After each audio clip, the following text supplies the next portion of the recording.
Faites glisser les mains, expirez, descendez. Glissez les mains d'abord le long des cuisses, tout doucement. Allongez déjà votre dos là. Fléchis un peu plus tes jambes, voilà. Et là tu étires. Voilà, bien. Parfait, nickel. Alors, ne renferme pas dans ta carapace, sors de ta carapace et étire.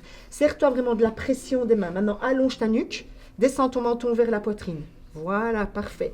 Serre-toi vraiment de la pression des mains dans les jambes. Dans un premier temps, le yoga, ça va venir les assouplir. Donc ça va allonger les muscles, donc ça va diminuer, ou en tout cas, oui, diminuer tout simplement les risques de blessures, notamment ici on parle de déchirement musculaire. Donc on parle souvent de l'aspect musculaire, mais l'aspect articulaire il est tout aussi important et va venir assouplir ces articulations. Donc du coup, ça va aussi diminuer ce type de blessure et je pense que c'est primordial. Fermez les yeux, calmez votre mental, arrêtez de bouger dans tous les sens, laissez tomber le bras le long du corps et respirez calmement. Léger inspire, léger expire. Quand on parle de yoga, on parle de respiration. Donc le yoga est associé automatiquement à la respiration. On ne peut pas faire l'un sans l'autre, c'est impossible.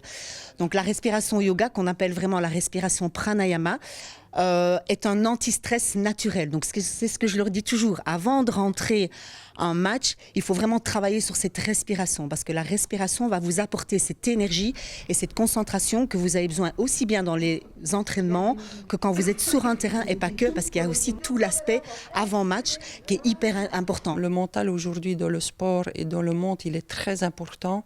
Et ça aussi, ils apprécient beaucoup. Donc, le foot, c'est pas qu'aller sur le terrain et se donner à fond et physiquement se fatiguer, mais beaucoup se joue aussi dans la tête. Donc, si tu remontes avec le dos, tu remontes avec ta lombaire.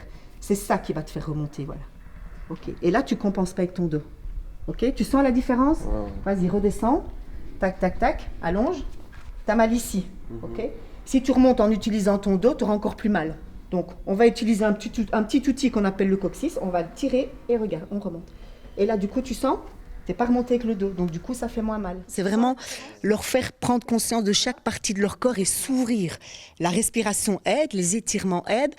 Et en fait, c'est un ensemble de choses. Et effectivement, c'est vrai, il manque réellement de souplesse. Et je pense qu'il est grand temps d'introduire vraiment ce yoga dans leur programme d'entraînement. Et ça devrait être pour tous les sportifs de haut niveau. Les mentalités changent et avec les mentalités, nous, on doit changer aussi.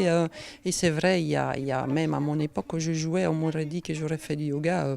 J'aurais ri, je l'aurais peut-être pas bien pris non plus. Mais aujourd'hui, oui, il faut pas rester fermé, il faut s'ouvrir à tout. Et c'est vrai qu'il y a des petites choses qui peuvent améliorer les prestations du joueur sur le terrain de foot. Ouvrez la tête, ouvrez les yeux. Et je vous dis merci, namasté. Namasté. Et je vous souhaite une excellente journée, une belle semaine. À très bientôt les gars. Merci.